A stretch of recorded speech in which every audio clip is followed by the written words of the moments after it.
I was a brace face, couldn't talk right, just slurring That's out of my hopefully you mouth mentioned and we're not slurring. But you did have the braces.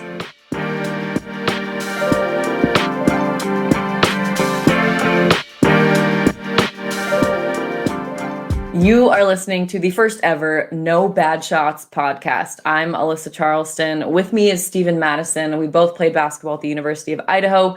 We both had to accept the fact that we are washed up. The glory days are over. And the name of this podcast, No Bad Shots, we both took only good shots ever, right? Triple teams, who cares? I believe one wise basketball person once said, you miss 100% of the shots you don't take. So like you and I, at Idaho, we both had to take as many shots as we could get. 50% from the field, 40% from three. Oh my gosh. No bad shots. He's bringing out the stats. I'm just joking. Those are off the top I of the just head. said we're Probably not over our close. glory days. I'm sorry. Those were the glory days, but yes, no bad shots. Okay, and you wanted to go through player intros coming in at 6'9". Yes, 6'9". Number 34. This is in women's, so 6'9". Women's means 6'1". Or I called you guys footers. Sorry, I don't mean to be rude, but I used to call them footers in college. But those were the glory days, weren't they? They were. It was so much fun, and we're going to get into how we met and basically what we're both about now that we are super, super washed up. But this podcast, what is it going to be about? We're going to talk sports, the headlines of what's going on right now, focus on college basketball, but we're going to talk about everything: NBA, golf, maybe some like volleyball. I'm kidding. I don't know what we're going to talk about. Soccer. NASCAR. We both say soccer. Bowling. Bowling. Oh, yeah. We definitely need to talk about bowling. But tennis. For sure. Decibel level high. Okay, cut that part. Cut that. Kidding. But we both have college and basketball experience, college and professional basketball experience. We both played at Idaho, both played 4 years, both played overseas. You had some NBA, summer league, G League experience that you can talk about. So it makes you like a little bit more legitimate when you have those opinions. And we're going to talk about the transition after college, which I think is so, so important. Like after leaving as a student athlete or a regular student, those few awkward years where you're like, what am I supposed to do with myself? Diet, goals, accomplishing things, having to create your own schedule, and identity crisis.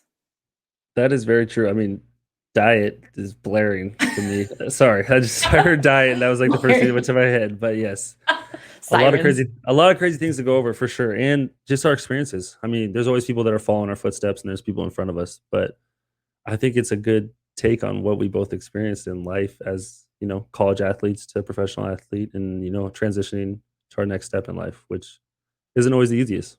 And it's tough to talk about. Some people don't like talking about it. It's so true. And like, where do you go for advice? And I was one of those people for a while.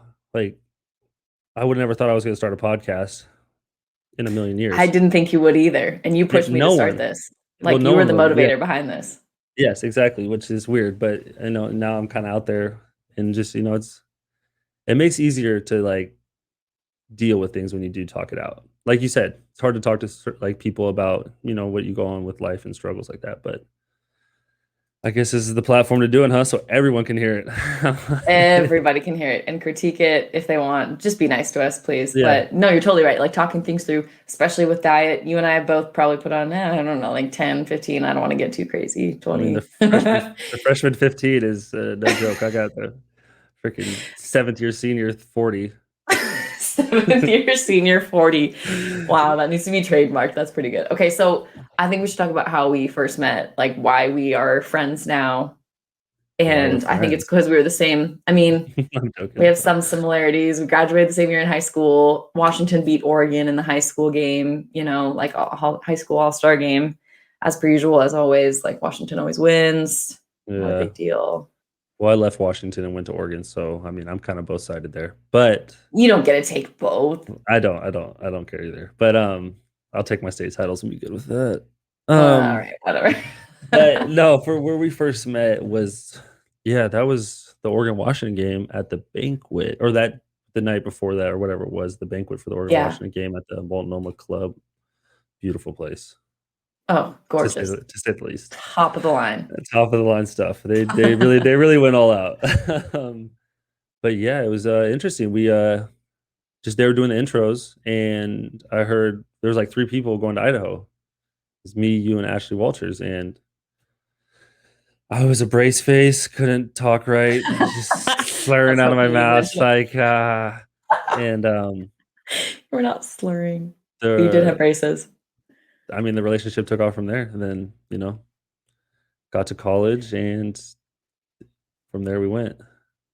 Yeah, I feel like neither Ashley or I made fun of you for the braces, right? At that point, because like you're a high I school senior mean, with braces. Not something we should ever make fun of anyone for, but like I'm a we can make tough. fun of you for it because you take it well. Well, at that time you didn't know me, so it's like you weren't in the position to like make fun of me. But like obviously, as you got to know who I was, yes, you could say whatever you We wanted. did it all the time. Yeah. Exactly, exactly. Like at Idaho, we had similar roles. I feel like for you and me, we both came in as like, important people off the bench. And then as we progressed sophomore, junior, senior, we became important players. So like, I'm not going to brag about how we played and all that stuff, but like we became impact players, impact program players, still love Idaho. Sponsored by the Vandal Scholarship Fund over here. I need to get some better Idaho Vandal gear, but it might be doing a little better than your aliens and Yeah. weird Well, stuff, pyramid stuff you have going on in the okay, back. For okay. for those watching Well, the video, I know on the podcast, like people listening, Steven's got some like aliens and yeah, food I'm pyramid mixed off the together, deep eating at end a table. with Seinfeld. Um, True. but yeah, I mean, obviously for the Vandal fans, I imagine we'll have some listening. Yeah, we definitely had a. We were brought in as highly touted people for sure. That's how like the breakdown of it was, and we did our thing our freshman year. It was tough sometimes. That's another thing we can Grind. go deep into talking about. It's tough when you come in as a freshman and you have a senior in front of you, and it's always the same thing because I see it too with coaching. Like, man, you always think you should be playing more, which is a good mindset to have. I never would not tell someone not to have that mindset because it should drive you. But it is and it was a tough transition going from being the man in high school to sitting on the bench and playing 11 minutes a game. It was. It's tough, especially if like you're successful, even when you Yeah. do get your minutes. But it's just like you haven't earned it yet, and I totally understood it. But after 4 years, things went along, and you obviously became a Hall of Famer, and I became a wannabe. You are definitely a Hall of Famer. You got that team to a WAC championship twice. No, once my Once. senior year, we were You close. guys. Okay, so One, but Idaho those were glory days for us because both Idaho men's and women's teams were in the championship. The women pulled it out and got the dub, but you guys yeah, were there. You no, were incredibly no, for competitive. sure.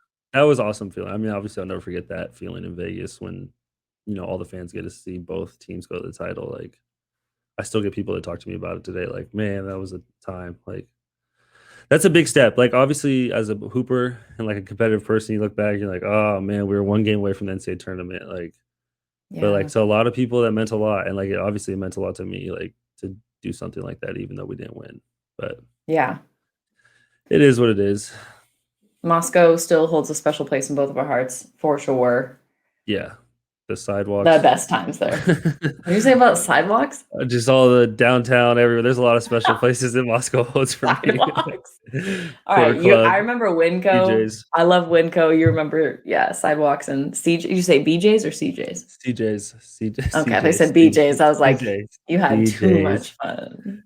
Corner Club. CJ's was a place. Sung karaoke there the only time I ever did in my life. It was a place. Oh, wow. Yeah, Okay, we got to get into that's a that. story we can talk Remember about that as a story. Oh, sometime. stay tuned, people. CJ's karaoke story for Steven. Yeah, not good.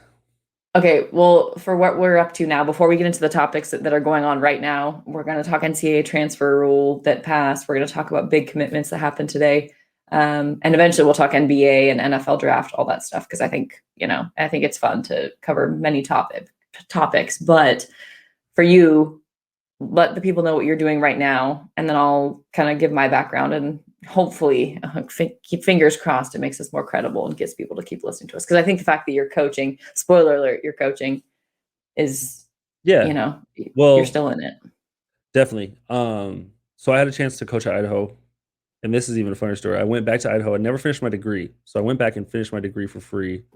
You never finished your degree? No, I went straight to playing pro. Yeah, not smart. Should have Okay. done it, but I literally had to finish 2 classes. So then when I went back and started coaching, Verlin gave me a job, finished my degree. And then obviously things went south with Idaho. We can maybe talk about that on an episode one time. I think people would be very interested in what happened that year. On the men's side. Yeah, on the men's side. It was a very interesting year. A lot of stories. Yeah. But yeah, then I ended up coming back out to Spokane, and I couldn't be away from basketball. Like I was training kids, helping kids out, and then I was like, you know what, why don't I help out with the junior college here, just to stay with it. But it's definitely been a learning curve coaching at that level.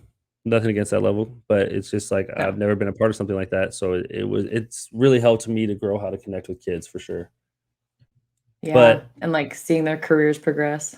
Yeah, and just different skill level. Like I feel like I've been blessed to be around like the top skill level in high school, the top skill level in college, like, and even the professional. It's like high skill level, and it's definitely changed me as a coach, as a person, like understanding how to work with kids like in a different way than you would normally, like with a professional player, like if you're training somebody, if that makes sense. But yeah, along with that, I've also started a podcast with my best friend in the NBA, Terrence Ross, and we started a production company, and that's where this has all come together. Yeah, tell them about it. THZ. So THZ Productions is our company. It's our productions company, and the T Ross podcast is the podcast we started, and it's given us the ability to start this podcast, which was underneath the THZ brand. Yes. So we're big fans of THZ. Yeah, and the name stands for Tristan, Harper, Zoe, which is Terrence's 2 kids and my daughter. And it all worked out perfect. I don't know if I came up with it or he did this, but it was take credit for it, because I don't know if Terrence will be listening to this one. but once it's all on you. But yeah, like once he heard it, I was like, oh, that's perfect. That makes sense. Might as well do it, Yeah. But yeah, it's growing. We're 38 episodes in on our T Ross podcast, and we're episode 1 here, man.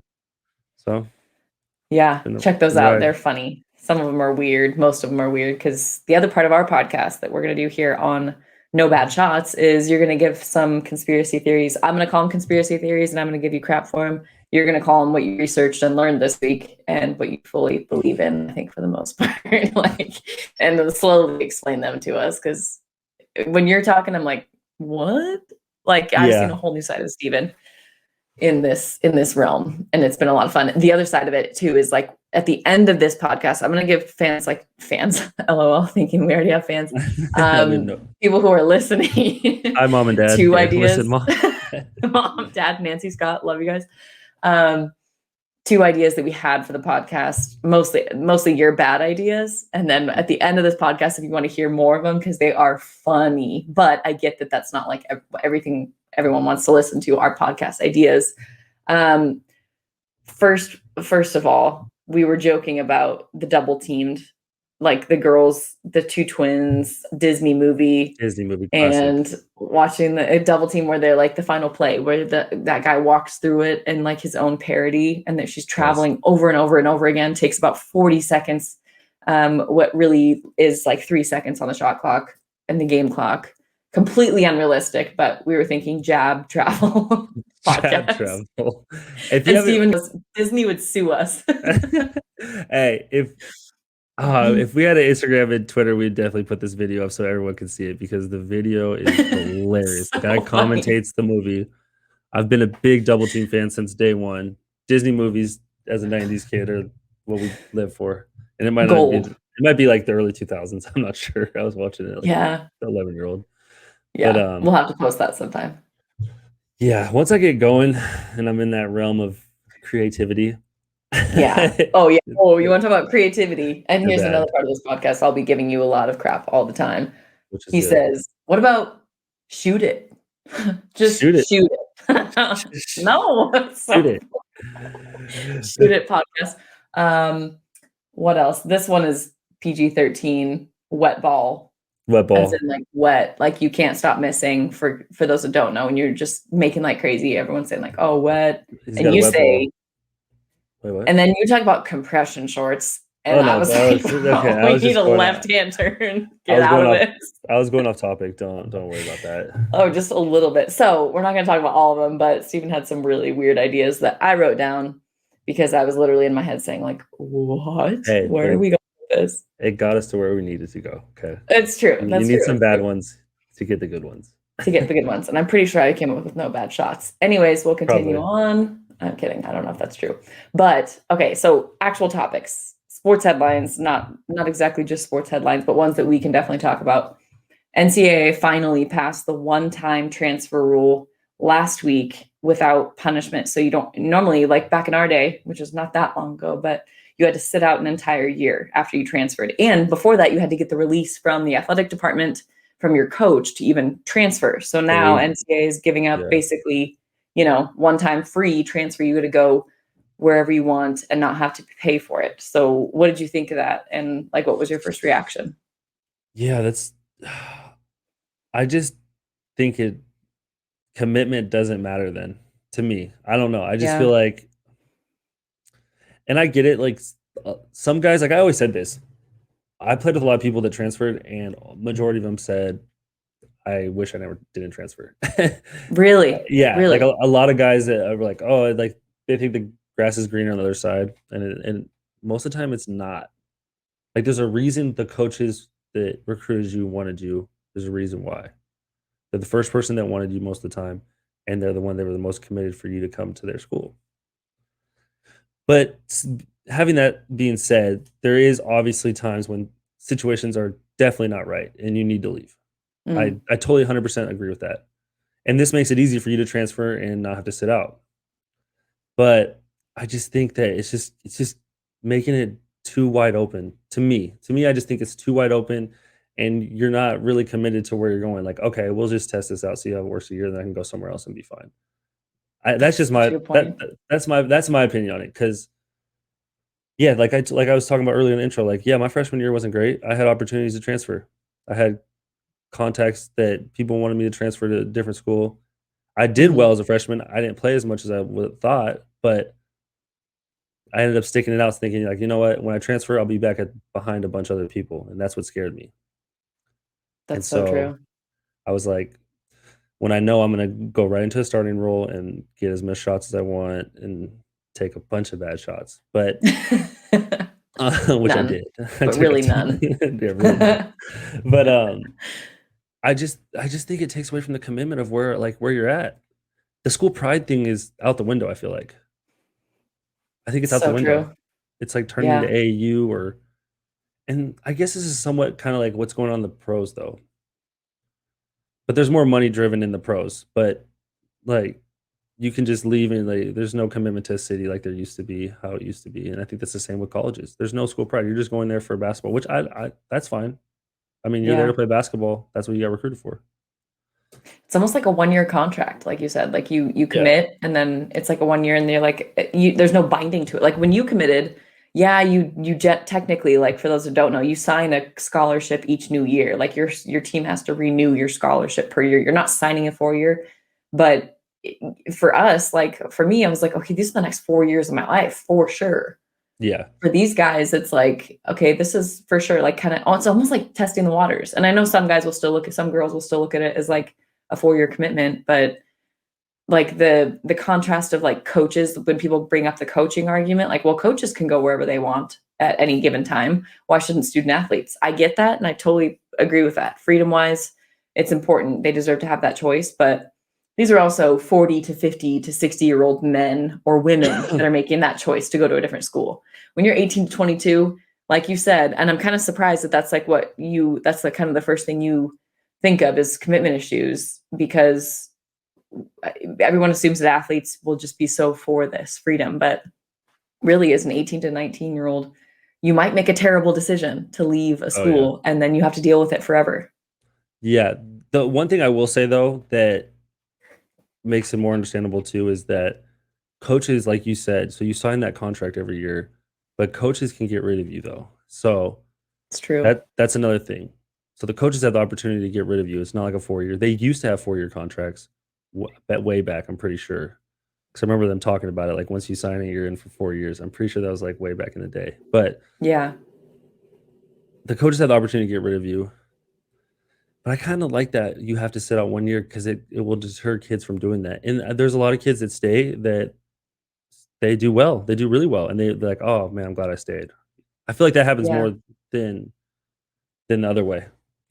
You see these guys transfer and then they end up not liking that situation, and then they transfer again, and then their situation's getting worse and worse as you transfer. Like once you get into like that second or third like there's guys that transfer 3 times, and you get to that point, there's definitely a commitment issue where coaches even realize it. Like, okay, I don't know if I want this Yeah, kid. He's just transferred twice. I don't know. your trouble. And Yeah, even guys that do that, like prep schools, like go to different prep schools, from prep school to prep school to prep school before college. yeah, it's interesting though. But there's obviously there's so many cases. It's such an individual, personal cases that happen. You know what I mean? Like it's hard to Yeah, judge it on all that. But just like seeing the transfer portal this year with like 1,500 people, it's like wow. that's the crazy. Like, don't forget that there are over 1,400 as of last week. Over 1,400 guys already in the transfer portal. There's only 360. I don't remember the exact number of college Division I schools, Yeah, but there it's like were over 360. 1,000 men and over 750 women in the transfer portal. That's unbelievable. And all the coaches I've talked to, because I've done some Pac-12 networks reporting, so I was involved with all the Pac-12 women's programs. I've asked them about it, and Gonzaga coaches, like they're like, we don't love it, but it's inevitable, and we want these players to have the freedom, but it does cause commitment issues later on potentially, because you're basically like a free agent, and you just Yeah, get to pick and choose where you go next. And thinking, like you said, there's no statement more true than the grass isn't always greener on the other side. Like that statement is so true inside of college basketball, outside of college basketball, all sports. Your yeah, situation is never as good outside of what you're doing as you think it might be. yeah. It's never bad as it really is. It's never as like great as it is. Yeah. You know what I So mean? do you think, I'm curious, because this obviously benefits big schools way bigger than it does mid majors. Do mid majors literally become kind of like JUCOs at this point? Like, I don't know if it'll get Uh, that serious, but like, it's already getting like like that you go though. improve. Yeah, because if you had that opportunity to not be punished at all, to sit out, like, would you It'd have be tough done not 1 year? to. You know? Yeah, I mean, I don't know. I feel like in the situation I was like just committed to staying. It also Yeah. brings up the legacy thing too. It's like Right. I'm in the like I'm in the you know the all time books for Idaho. Like that's something special Yeah. for sure. People But know you. People know your name. but the thing that I think that like seniors, high schoolers are gonna get hurt maybe more than anyone at that at like certain levels. Like obviously, like the high level guys are gonna go to those big schools, but Hmm. there's gonna be a lot of guys that are gonna like get passed up on opportunities because these colleges are gonna take other college players because they have film, which might be good, it might not. Like instead of developing a guy 4 years, you're gonna go grab a kid that's already been playing 2 years out of college that's ready to go, plug him in. That's such a good point. That's so So interesting. yeah, so it's interesting to see what will happen like with the development of that. But that's what I'm saying. Then you're gonna push these higher level high school players that would usually go to whatever, like a bigger school, like in the Pac-12. Let's say they would usually go to like a Oregon or something and be like a guy coming off the bench for Oregon their freshman year. But instead, they're taking these transfers. That kid ends up going to like a smaller school, like in the WAC or the Big Sky or the Mountain West. And then, like you Yeah. said, they treat it like a JUCO. They go there for 1 year, show they can play. They get a chance to play because they're a really high level high school player, and then they do really well and head out to a bigger school. Yeah. No, that's such a good point, because like, and no, there's no way that it doesn't affect a big group of high school seniors, because Yeah, across the country, those Power Five schools yeah. and their coaches are going to be like lurking, like they're already lurking in the transfer pool. They're like, They're swooping up I all don't those want to, guys. They're swooping up all the yeah. guys that have film. Because that's the easiest thing to go off of. That's like the whole like process of judging talent Hmm. at a high school level is that you're thinking, okay, this guy will do well against bigger, stronger guys. Because obviously, guys in high school now are ridiculously athletic and stuff, but it's still not the same as college. But Right. now you're able to take film and say, oh, you can break down all of his film of him playing against grown men. You know what I'm saying? He has Yeah. 2 years of playing college, and he's averaging 17 points in a conference that's smaller. Like, all right, well, he can definitely score 10 here if that's the case. Like, if he's averaging Yeah. 17 in a WCC or something, the Pac-12 will be like, yeah, we'll take him for sure. Yeah, there's not as much projection and like guessing and No, predicting. It's like, no, legitimately, we have numbers against these opponents, against D1 yeah, guys, against, yeah, legit grown men like seniors and stuff. So yeah.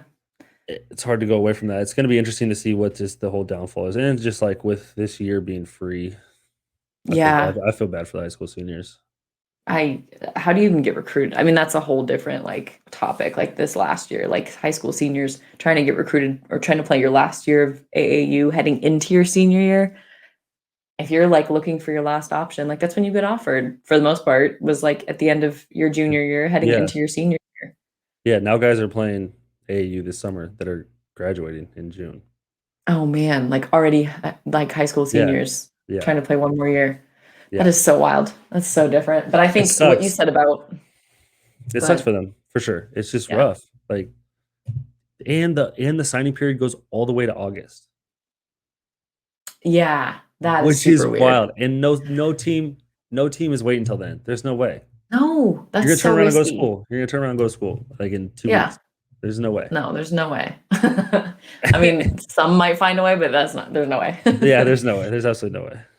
I think the point that you brought up about legacy has been brought up on other podcasts that I've listened to, and the fact that fans can't really attach themselves to these star players if they come in, they're like, well, I mean, if they don't play too good, because like Kentucky might come calling, or Gonzaga or Arizona might come calling, or Duke, like you could be gone in a second, and it's almost like it's hard to really plant your roots somewhere. And as a college athlete, like at that time, like it would be fun. We both had struggles freshman, sophomore year.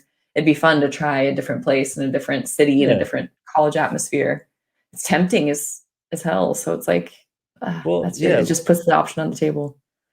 It's like, and people don't realize like the mental like struggle, not the mental struggle, but more like the mental draining of 24/7 working out, school, all this, and you're not playing as much as you want.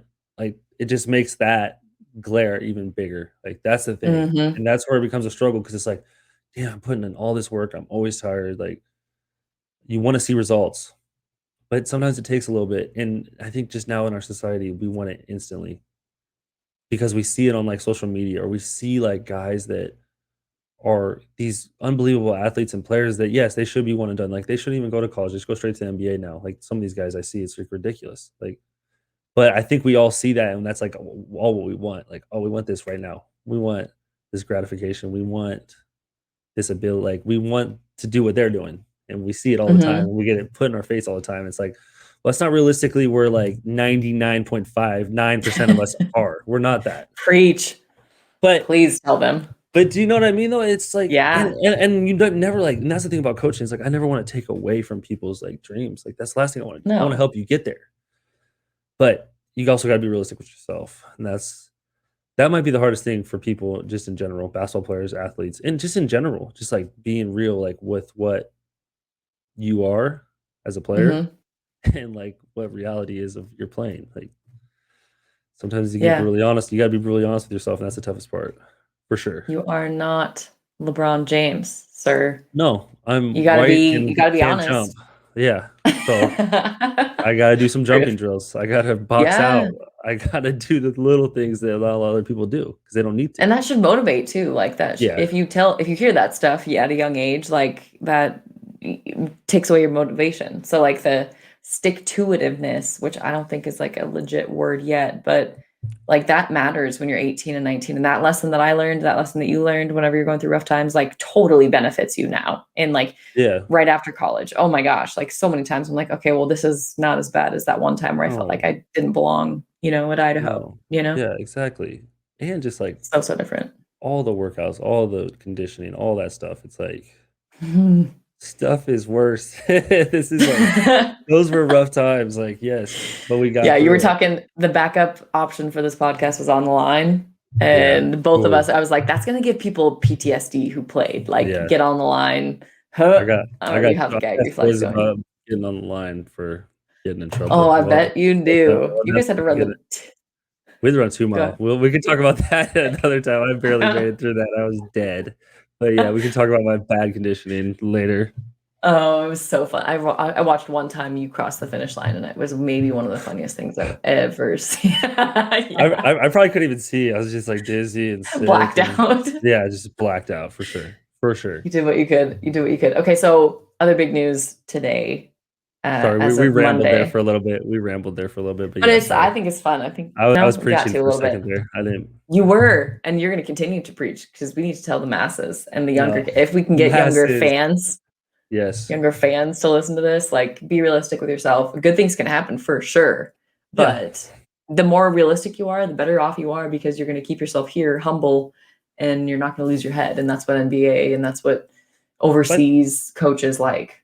well, that's what like, and it's like the people in your corner as a young high schooler too, and like I think that's what really helped me was I had people like our AU coach was brutally honest with us in times when probably with high schoolers it's tough to, but like he kept it honest with us like 100%, Yeah, and it definitely made me ready for like the next level because it becomes a people's living.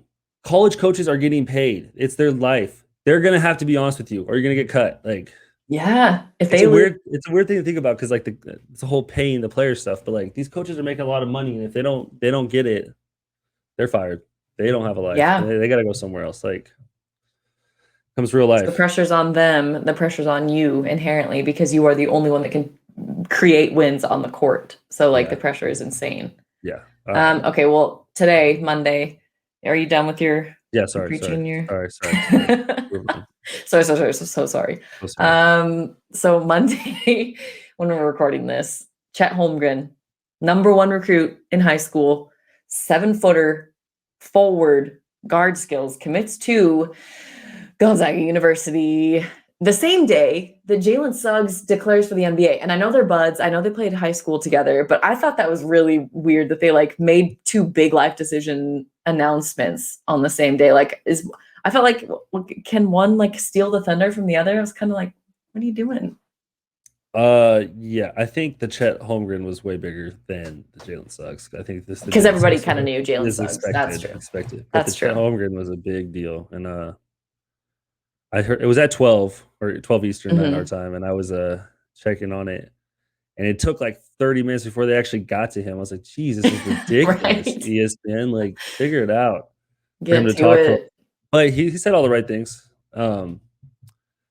He's something else. I mean, watching his highlights. That man is thin, thin. It's gonna be interesting. Thin. It's gonna be Well, interesting to and see. that's the thing. Like, I don't think we're gonna have another player in college basketball and the NBA that is gonna be his body is gonna be like picked apart as much as this dude. Like, I know KD was skinny, and Yeah, everyone was like, "Can he translate into the NBA? Is he strong enough?" But like, this kid is thinner, and he has thinner. more guard skills. I don't know if he has the kind of jumper that KD had at that time, but this guy's they're calling him like a rim protector. But I'm like, I don't want to see this guy against Mr. Hulk from Baylor this year, like Vital. Oh yeah, Come on.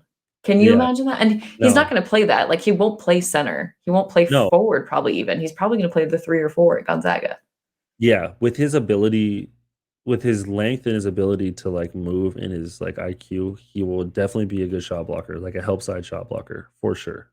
Just because of he's smart and knows how to move and has good hands. Like Yeah. inherently at that size, like 7'1", like if I was 7'1" with a 7'5" wingspan, like I'm gonna pick people's shots all the time just because he knows angles, knows how to play.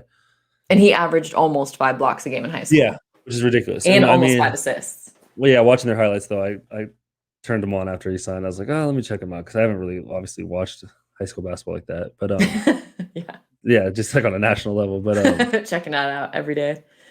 High I schoolers. mean, obviously, it wasn't like Minneapolis was just throwing the best players at him either. But No, you're right. don't get me wrong, super skilled, a lot of potential. WCC might be a good move for him at the start to like get some confidence, and then. Yeah. But yeah, obviously, weight training program is going to be huge for him coming into Gonzaga. He's going to throw some weight on for sure. Like you said, if you put someone like 6'6", like Vital on him, I don't see him getting around him just because of the guy's strength. And like, there's guys out there like that can move, that are big and strong.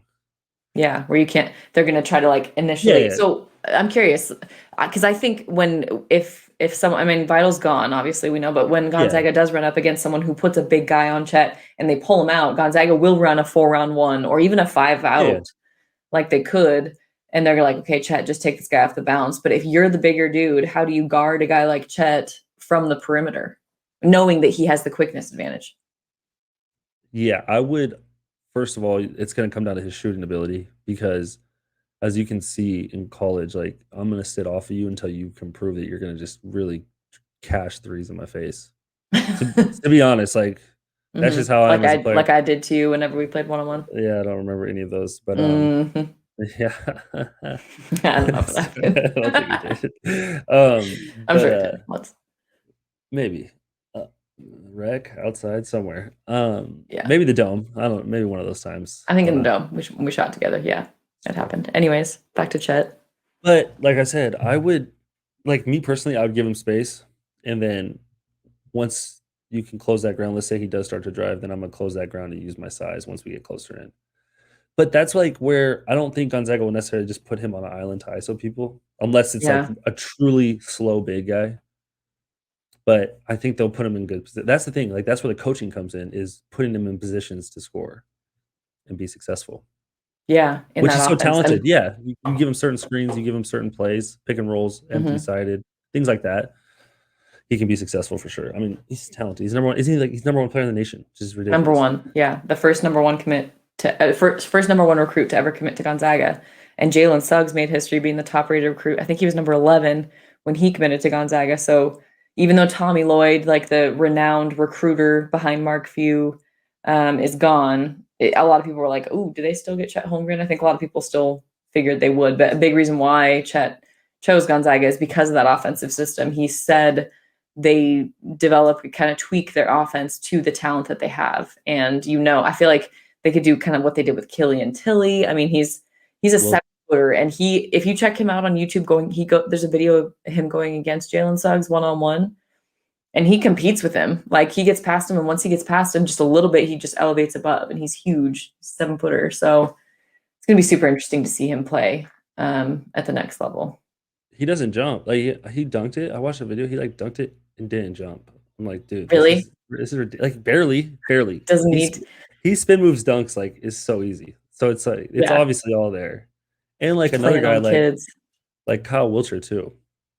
Yeah, I feel like Kyle Wiltshire, they're similar in a way where like Kyle wasn't, and I know Kyle like pretty well, and like he wasn't always the most like explosive person, but he was able to dominate at Gonzaga, yeah, like showcase his skills. Like they put him in great positions to be successful. Skilled size, like 6'9", 6'10", skilled guy that can shoot, do it all, dribble. yeah. So I know for sure they'll get that figured out, and they're going to be stacked, obviously, with the other guy too, Hunter Salas or something. How do you say his last name? Do you know Yeah, that? Salas. Yeah, Salas. He's number 6 overall in this class. It's It's just ridiculous. silly. Like they're getting big time guys, but can they win the national championship? That's what Always it's good. They're not going to get respected until they do that. Because come on, you make it there twice.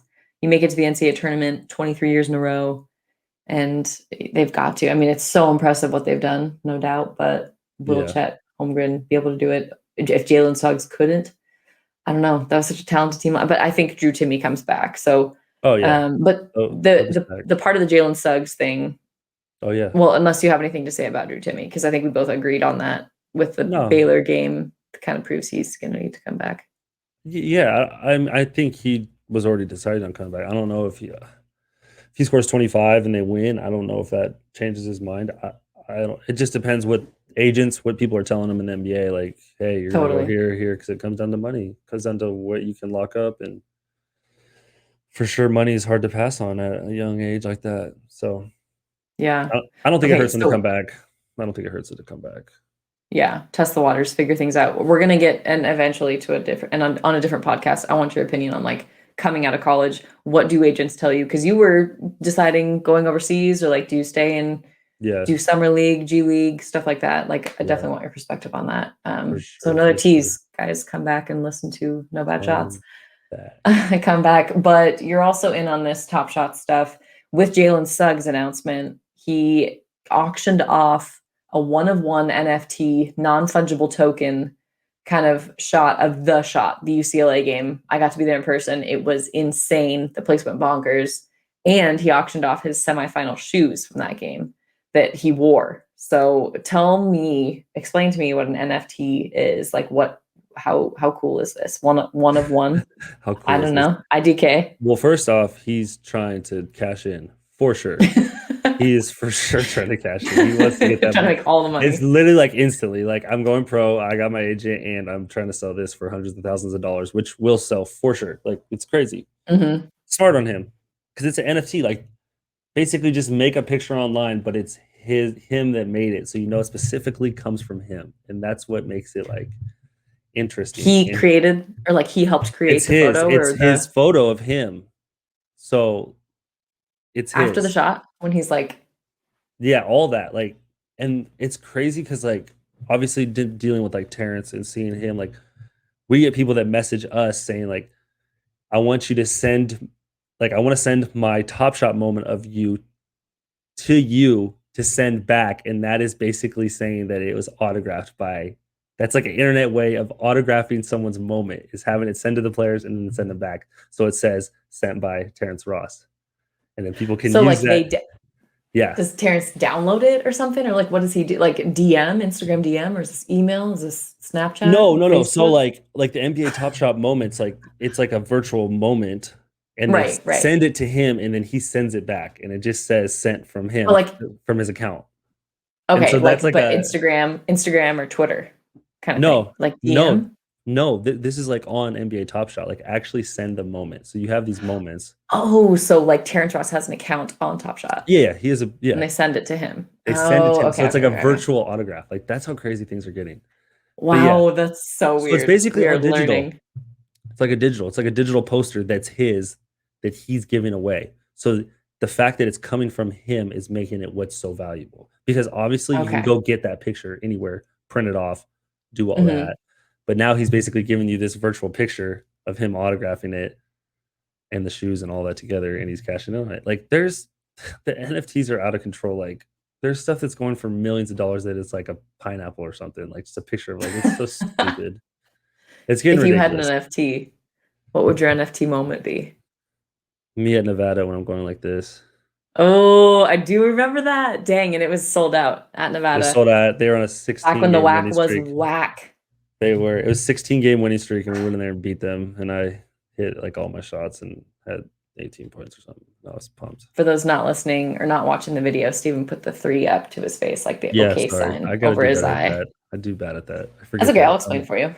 Yeah, because I always mess that up. I'm talking to people like they can see me, but obviously on a podcast you can't. That's such a great, that breaking news. You're explaining NFTs to me, but podcasts are not usually video. So that's something you learned this week. Brand new information. But ours is. That's true. Okay. Other things with Jalen Suggs, just curious on your take, like draft wise on the boards. I've seen him as top 3, but other big names that I trust have him as like 4 or 5, because he doesn't do one thing insanely well, or at least he didn't prove it at the college level. Like he's such a good ball handler, such a freak passer. Oh my gosh, the things that he was able to do on the court that I saw in person, like the one-handed 50-foot bounce pass. He did that twice, put some spin on it so it bounces back up. But like, where do you think he goes? Yeah, it just comes down to obviously like who's drafting where. Because like you said, you see him from like 2 to 4. So it just depends what team needs a point guard for sure. Yeah, true. Because then you have like Mobley, who's also like a freakishly long and athletic. Obviously had trouble, but he just has so much potential just in an NBA game, just spacing and stuff. But that's the same with Jalen. There's so much more spacing, and his athleticism.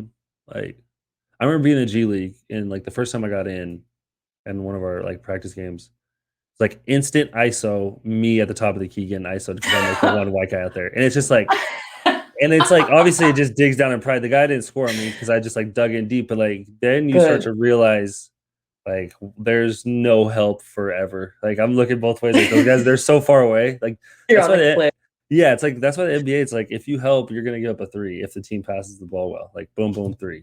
Or if you have, that's why you can't get beat. Like that, you're not going to play unless you're scoring. unless you're scoring. But that's where those guys will benefit. That's where someone like Jalen Suggs will benefit. Like getting up and down, playing freely. Like the dude, the way that he jumps off like 2 feet reminds me of like Derrick Rose. Like when Derrick Rose was doing like the drop step like blocks that he did that are basically just drop stepping and blocking dudes at the rim. Like he does it like he's 7 foot, but he's not. and he just gets up that high like a 7-footer would and just pins it. Like that's like Derrick Rose-esque of what Derrick Rose was doing when he was freakishly athletic before he got his injuries. It's very similar. Yeah. Very similar. Like to drop step and have that explosiveness off two is not, it's tough at that height. Being a point guard. That's such good insight. Like I mean, there are small things of his game that I've seen too, but like on defense, you're talking like either help or one-on-one defense. He's able to erase shots at the rim. Like BYU, I remember that he did that coming over for help and like you said, just off 2 feet and like instant, reflex all the way up. Like even what was it versus UCLA when he blocked that shot at the rim? Like, that was a huge play. Like those type of plays just shows his athletic ability. In the NBA, he's going to flourish because it's more when you do beat someone, it's one-on-one at the rim, and he's able to explode. Like obviously, there's big guys and long guys in the NBA, but I think it will really open up his game. And obviously, he has things to work on, like shooting and stuff like that. But the form's good, so that's not to worry about. You know what I mean? Like a lot of times, you can tell if someone literally can't shoot, or like they can shoot. They've got it, and it's just not as consistent as you'd like it to be. Which you can obviously work on that a lot. But the form's there, so it shows you that he actually can shoot. Like obviously, more time put in, stuff like that, which I imagine he's obviously doing. But he could be good. But it's all potential.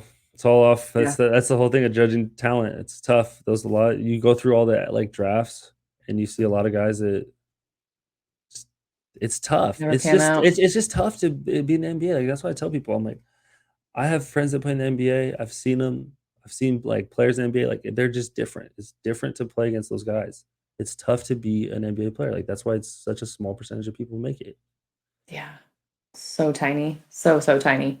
But for him, like for those that don't know my background, was in Spokane, covered Gonzaga for a long time, but then switched after not working at a local TV station, worked for Gonzaga, got to know these guys, but all through Instagram. And Jalen has such like a humble personality. All of his teammates truly love him. He doesn't have the kind of like ego or like even the standoffishness. Like he was so kind and like so into it and so like willing to praise his teammates. Because there are guys that are like standoffish and like, I don't want to be on here. I want to talk about me a little bit, but I don't want to be here. And he's got such a humble personality and such like a hardworking, like Mark Few couldn't stop talking about how much he was like the hard, him and Corey Kispert were like hardest workers in the gym at all times. And he's such a pure kid. For sure. And he's gonna get the opportunity too. That's the other thing. Like when you're slated so high, he's gonna get all the opportunity to succeed at the next level. Yeah. Which not everyone gets, for sure. Like there's a lot of great players out there that never get that opportunity. And like he's gonna get it. And I think he'll be a great pro. I think he'll be in the NBA for a long time. I mean, his skill set, like you said, leadership, that's a big thing too. If you're a point guard in the NBA, you gotta be able to lead other men. In a way, it's just in a money-driven league, which is tough. It's true. It's tough. Like, man, motivation. It'll be interesting, but I hope the best for him for sure, like you said. Yeah. I think it'll be fun to watch him throughout. Okay, well, those are the sports topics. Those are the fun headlines. We covered all that stuff. So unless you have anything else to add that you are burning excited to talk about, we can talk about the other podcast ideas real quick to wrap this thing up. I was just going to ask you what you thought of Trevor Lawrence's like chip on my shoulder thing. Oh, okay. Well, I thought you were going to talk about, because Jags fans, he just got married, and Jaguar fans sent him wedding presents. Oh, really? That hasn't even happened yet. Yeah. So are you talking about the Sports Illustrated thing? Well, and he also donated to charity today, or I think it was today. But gosh, done deal. Yeah, done for sure. In Urban. Yeah, but I saw that he like talked about how he like people were like questioning him because he said something about like I don't play with a chip on my shoulder or something, because he's like confident as the man he is or whatever. It was interesting to hear. Yeah, well, I heard about that, but also like the football's not everything for me. Like I don't need his dad was like, he doesn't need to win a Super Bowl, and everyone was blowing this up into something. It's interesting. For me, it is interesting, but I'm also like, I get as a quarterback, you have to kind of there's that MO of like you have to be so locked in, so all in, and basically like a robot. But I think he gets it. Like he's been successful at, not Alabama, he's been successful at a school that's secondary to Alabama, maybe tertiary to Alabama, and he's dealt with it in a good way. Like he's figured out how to deal with the pressure by not being 100% about football. It is interesting because we've never heard that before, but that's so this generation. Like, Yeah, we're so about not being all about one thing, and like, I've got to build my brand, and like social media matters so much. I'm really into social media. I think he has interests outside of social media, but I it's not don't think realistic. it's gonna hurt him. It's not realistic to be like. I get that people are very obsessed with their sport, and it is like Yeah, yeah. majority of their life, but it's not realistic where it's everything. Like even the Kobe's and the Tom Brady's, like they do other stuff besides, but they answer it the way where you want to, and they show that they're putting in all the work. Like people see them at the like late at the gym or the early at the gym, all that. But there's still other interests that you just don't hear about because they just don't talk about it. Like for sure. Yeah, Like like Kobe partied. We know Kobe partied. We Michael know Tom Jordan, Brady. Well, Michael Jordan partied. yeah. Michael Jordan smoked Did you ever cigars and hear he drank. likes to gamble? Yeah, and play I golf. Like heard. plays a shit ton of golf and gambles and smokes cigars and then still doesn't sleep and then plays in the games. Like scores 40. And kills it. Yeah. Obviously, we all. Sometimes he eats bad pizza from Yeah, Utah and exactly. still comes out and kills it. But yeah, it just makes you think like these guys have other stuff, and he just kind of kept it real of how his life is, which people use it against him if he's not successful, which sucks. But if he 100%. is, That's so true. if he's is successful, then just everybody can go eat it. Like Yeah. He's got those sunshine vibes though, sunshine yeah, from Remember the Titans. yeah. He's a free spirit. He, has better the hair than his wife. I'm kidding. Actually, I think his wife does have better hair, but he's got nice hair. He cares about that stuff, Someone loves Trevor self-care. Lawrence. Someone loves Trevor Lawrence over here. Like the Chill. smallest pedophilic crush. It's not pedophile because he's of age, but right? Yeah, I he's of age. guess Okay. still young. Anyways, that's weird. But yeah, he's a good looking guy and he is a clear free spirit. And hello, Gardner Minshew traveled across the country just because he was already in the NFL and he did the RV thing across the country. Like quarterbacks have done weirder stuff than say that they're into other things. So I'm glad you brought that up. But he's still going number one. He's still going to Jacksonville. Yeah. Speaking of Gardner Minshew, I just saw an article today saying that how great a fit he'd be for the Seahawks. So I was just like, what? Stop. Because Russell Wilson's leaving. I don't know. I didn't really read it. I just saw the headline. I was like, what the heck? That's interesting. He is good at running. He's a runner. Yeah. He's pretty quick, deceptively fast. And maybe they're trying to compare it to like Russell Wilson's size and things like that. But true. Dude is like 5'10", 5'9" even. I towered over him when we interviewed him. Yeah, I remember that. I think I've seen that. Interesting. Sure you had a lot of opportunities there at WSU to those days. Mike Leach stories up the yin yang. Do people still say that? Probably not. Yeah. But Mike Leach was what a character. Let's end it with some of these podcast topics that I let's start with my favorite, okay? Let's start with the one that where is my mouse? Let's start with the one that I learned from Part of My Take and Jim Harbaugh when they interviewed him, and said the human body craves contact. Yeah, yes. I say this to everybody all the time. I just bump into them and say the human body craves contact. And so, just strangers at the grocery store. Yeah, just what? You should crave that. It's what you need, especially in this COVID times. You need that. You need that. You just need a. You're sick. You need a shoulder right in the middle of your chest while you're getting lettuce. But the reality is that you crave contact. So yeah. Let the people know what the name was, first of all. It was Contact Craver. I don't know why. So creepy. I don't know. It just came to my mind. Double C's. Because like basketball, but also in real life. Yeah, I'm someone that in basketball I'll lay on you. I'm not letting you off my body because then I know how to move out of it. It's just something that just I can tell where you're at on defense, and I'm gonna spin off you or do something. Yeah, to my advantage for sure. Offensively too, you always found the arms of the defense. Like you were so good at. Yeah. My dad even commented on this. Thanks, Scott. You would like shout out to Scott. Thanks. You would go up and like be able to kind of contort your body to still draw the foul. And like little did we know at the time, you just liked touching other guys and being able to contact other guys. For contact Craver. We thought you just wanted to get to the line.